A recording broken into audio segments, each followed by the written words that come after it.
Warning: the following video may contain flashing images with the potential to induce seizures. If you have photosensitive epilepsy or are prone to seizures, please do not watch this video.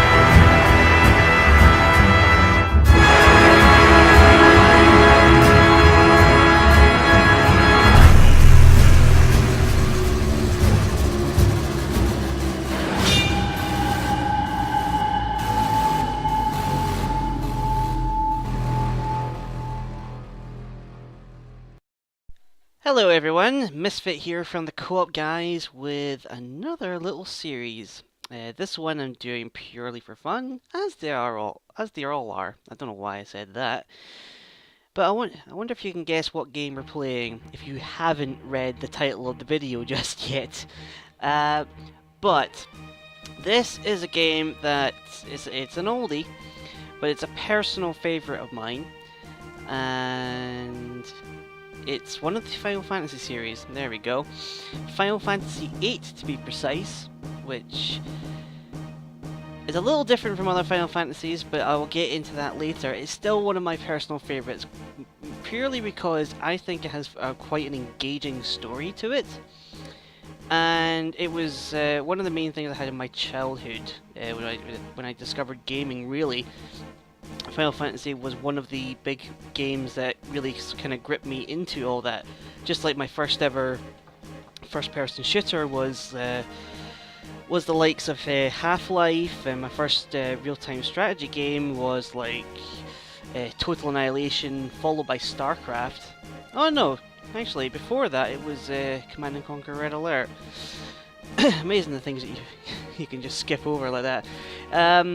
But Final Fantasy was one of my first ever role-playing games, and I'm a big fan of role-playing games. I think they're very enriching because they have very diverse story types to them. If they're done right, they have some very sympathetic characters to them, even if they're not characters that you would normally sympathize with in other genres. So yeah, Final Fantasy VIII. When did it come out? 99, 90s? No, maybe not even as late as that. 97 to 99, I think, is when it came out. So that's a good 15, 16 years ago. That dates me. Oh, good, the controls.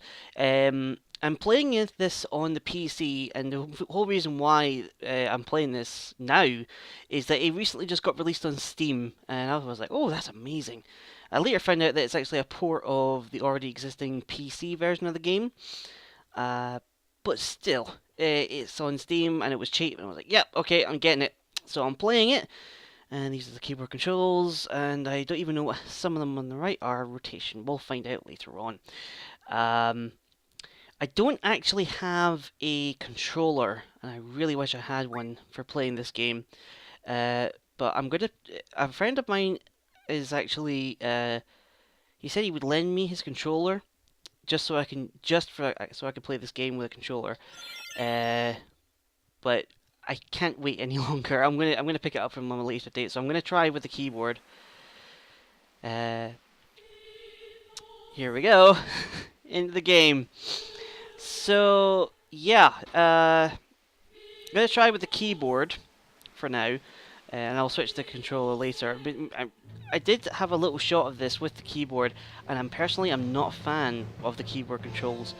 So I definitely want to switch to controller, mainly because you can only run in like four directions with the keyboard, whereas with the controller you can use the analog stick. And I think this is one of the first Final Fantasies where you can actually run in different directions as opposed to the 4 or 8 you could with a directional pad.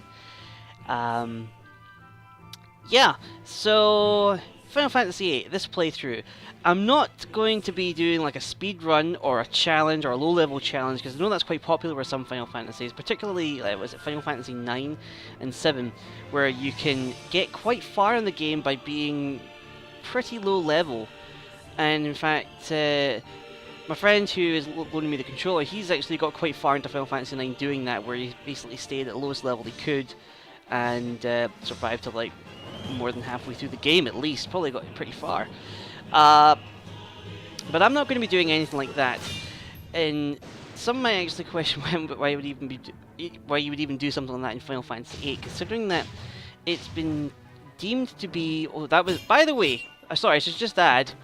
If anyone wonder where my Minecraft avatar comes from, it comes from this game. The main character, who is Squall Leonhardt, who is the guy wielding one of the most imaginative weapon types ever imaginable, which is the Gunblade. It's a sword with a gun attached to the bottom of it, which I think is a brilliant concept, and you rarely ever see anything like that in any kind of fan fiction or any kind of story arcs. The closest I've seen to it is in a recent series which is started up by an internet group called Rooster Teeth, and it's an anime series where all the characters have weapons that also work as firearms. So they're like swords that have guns built in the bottom of them, and a sledgehammer which has shotguns built into it, and all that kind of thing. So, but I think a lot of it stems from this, and I think even the creator of that show has taken a lot of inspiration for that series from this game. A lot of it strikingly so. And of course the big blonde malevolent guy there, the kind of anti-protagonist, I guess you could say. But considering that this game is not particularly challenging, well, it can be challenging, but a lot of people find this game much easier than other Final Fantasies because it works very differently, and we will get into that in a second, because I think we are just about to go into the game. That was the intro movie, by the way. Hope you enjoyed, and hope it wasn't too distracting. But here we go. We start off lying in a hospital bed. Ugh. Dr. Kadawaki, how are you feeling today? Well, my forehead obviously hurts. I've got a bandage over it, but I think she already knows that, so... Yep. Alright. Take it easy next time, you hear? By the way, I don't know whether or not I'm going to be voicing all the characters. I might just dip in and out of it. I'm not very good with voices, but we'll see how things go. Maybe I'll get a bit more creative throughout this. So, it looks like your eyes are focusing. You should be fine. Say your name for me. So, we can name this guy whatever we want. His name is Squall, and we're going to stick with that. I'm not going to name him myself, because that would just be kind of weird. So, we're going to stick with Squall. Why don't you take it easy next time in training? Next time you might not be so lucky. Tell that to Cypher. Cypher is the guy in the big grey coat. That Cypher won't listen to anyone. Why don't you ignore him? I can't just run away. You want to be cool, huh? Well, don't get hurt in the process. Let's see, your instructor is... Quistis. I'll call her now, just wait here a minute. Big Mum. Yeah, come get him. He's fine. Nah, he got a bit too cocky. Yeah, he's a muppet. Come back. I could just ad-lib. I don't know.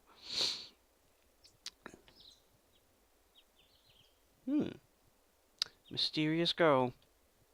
What?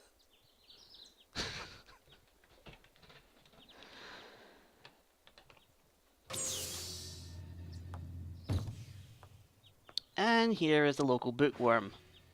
He also happens to be a teacher. Bookworm. Oh, not again.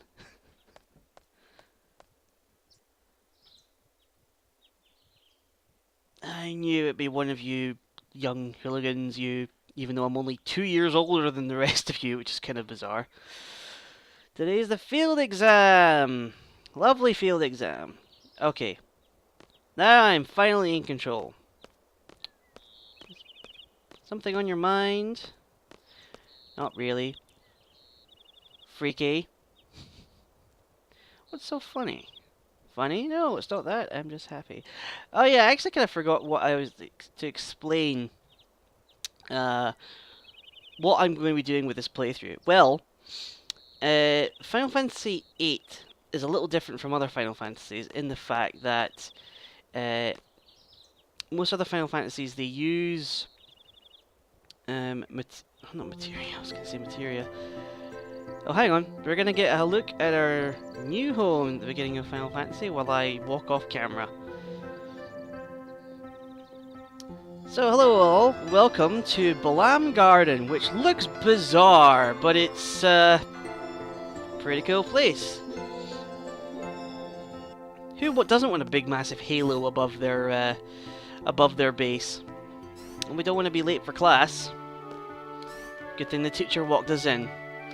So, today's schedule, I wonder what we do. There seem to have been rumours flying around since yesterday. Yes, the field exam for seat candidates will begin later this afternoon. Oh my gosh! Those not participating or who failed last week's written test are to remain here in study hall. Sucks to be you. Field exam participants will have free time till the exam. Free period! Woohoo! Just be sure you're in top condition. Meeting hall at 1600 hours. I'll announce the team assignments there. Any questions? Good. Oh, and Cypher, don't be an idiot. Try and be careful. Angry fist pump. And relax. Field exam participants, I'll see you all later. And Squall, I need to talk to you. Come here now and bring an apple. Okay. Oh yeah, how do you walk? Ah, there we go. Let's just saunter about a little bit. So, oh no, hang on, we've got one more conversation and then I'll talk to you. Sorry, I got to socialise here. Networking is what it's called. Alright, let's talk to you. You haven't been to the fire cabin yet. You won't be able to take part in today's exam if you don't pass the prerequisite. Internal thoughts dialogue box. I was gonna go this morning, but Cypher. You got a good excuse? Nah. And let's get going. That's basically saying, if you don't know how to play the game, go look at the tutorials. Be waiting at the front gates. You can access the study panel from your seat. Ciao, guys. And I think these are the these are the quiz disc groupies, if I remember right. Yeah, I think these three students are absolutely fascinated with the teacher. The Treppies, that's what they're called. The Treppies will get you back. It's been so long since I've played this game, I've forgotten some things like that.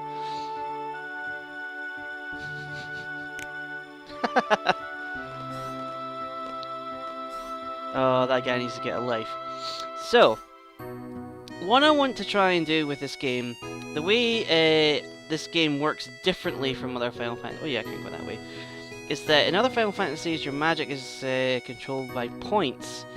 Yeah, we're just gonna pause here a sec. So, other Final Fantasies, you can use magic through magic points, which deplete every time you use them, but you can replace them with all that sort of stuff. But with restorative items and things like that. In this game, you can only use magic a finite number of times depending on how many you steal from monsters. So magic is essentially just like disposable items. So you stock up to about a maximum of 100, and then that's that. And every time you use that spell, your amount goes down by 1 until it runs out completely. And at that point, you can't use that again until you steal it from other monsters. So it kind of restricts you wanting to use magic, except that you, if you want to just use the ones that the monsters have against them. But the benefit about having magic is that you can actually increase your stats with them. So they're kind of buffs. Ah! Should we see if she's alright, or shall we just be... Nah, we're gonna be alright. We're gonna be like Mr. Nice Guy. You alright? Ta-da! There! Yeah, I'm fine. No, I'm not doing girly voices. Sorry, I was getting hurt. No, I'm not doing them! Oh yeah, I don't know. I'm not doing. Hey, did you just come for that class? Homeroom? Oh, I thought it was registration, but alright. Yep. Oh no! This place is so much bigger than my last garden. Oh, hey! I just transferred here. Do you think you can give me a quick tour of the garden? Yeah, we're gonna do a tour, just so I can show the rest of you guys. For anyone who hasn't actually played the game, or know what I'm talking about, or know where this place is, we're just gonna have a little show about. So we'll take the elevator to the first floor, and we'll show you the directory. And this is also something that's a bit different from other Final Fantasies, in that your party members follow you around when you run. Which is kind of cool, but also kind of weird, especially if you start doing circles, and they start doing circles behind you. But yeah, and let's see. Oh hey, would you like to have these? My brother gave me these cards, but they're not really my thing. You can have them if you like. How do you play a card game? Oh yeah, the card game! Triple Triad! I think it's best to look at a card explanation tutorial. I don't really know much about it. So it's kind of... Play it by pressing S. Okay. Alright. So we got a little starter pack for cards. But it's basically a little side game you can play with random people throughout the entire game. Kind of interesting. I never really got into it, but there are some good things to get from it. So we might do that in this playthrough.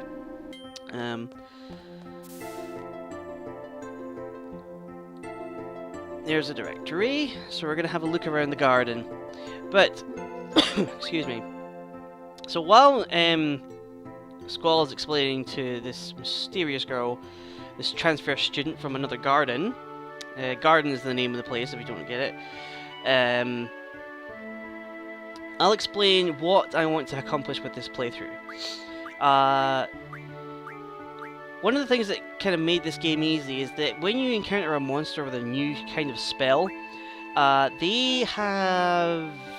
you can basically just sit there, absorb the damage from them, like just basically just heal yourself to make sure that you're going to be alright, and then just steal all the magic you can from them until you get to your maximum amounts able to be stored, and then you just kill the monster and move on. That way you can increase your stats significantly throughout the game. And as more and more monsters are encountered, newer, more powerful spells are unlocked, and then you can store up in all of them, and then you can increase your stats even more.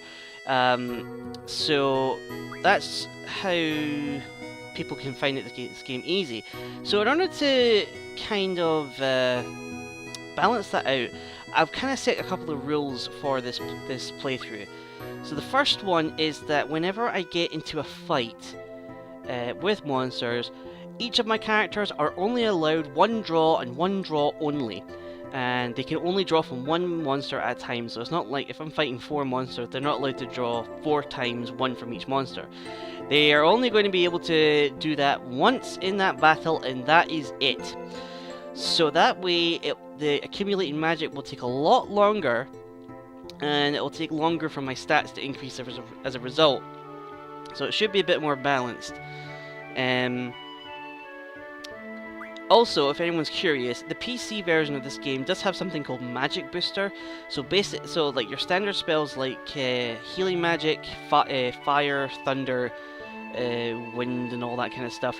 They, if you turn Magic Booster on, it will allow you to hold 250 of each of those spells as opposed to the regular 100 max. I have not turned that on, so I'm playing pretty much just as the original game was developed, so you don't need to worry about me taking advantage of that. The third stipulation I'm putting on this playthrough is I am not going to be grinding at all. So I'm not going to be running about just fighting monsters and doing nothing else. I'm going to be playing through the game and not grinding, and I just want to see how far through the game I can get doing that. If I get to the end, fantastic. If not, that's fine. I will take a hit and see how things go. So yeah, if you found my conversation boring, go back and have a look and see what these guys were talking about having a look around the garden. And we could have a little spin around if we want. Let's see what these two are chatting about.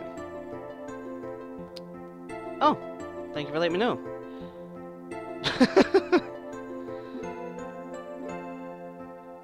Yeah. Okay, that's a bit silly. So yeah, that's the directory there to let us know where we're supposed to go. And speak to this girl. Good luck with the seed exam. Excellent. Alright. Well, yeah, we can save our game, and I think that'll probably about do it for this episode. A bit of a short one for an introduction, but we're going to start getting into it in the game. Actually, let's go into the menu, and let's see, status. Let's have a look at his face. There we go. There's our guy in all his glory with a nice big scar on his face. Awesome. Level 7, lucky number. So I think that'll do it for today. Thank you guys for watching, and I will see you guys next time. Bye!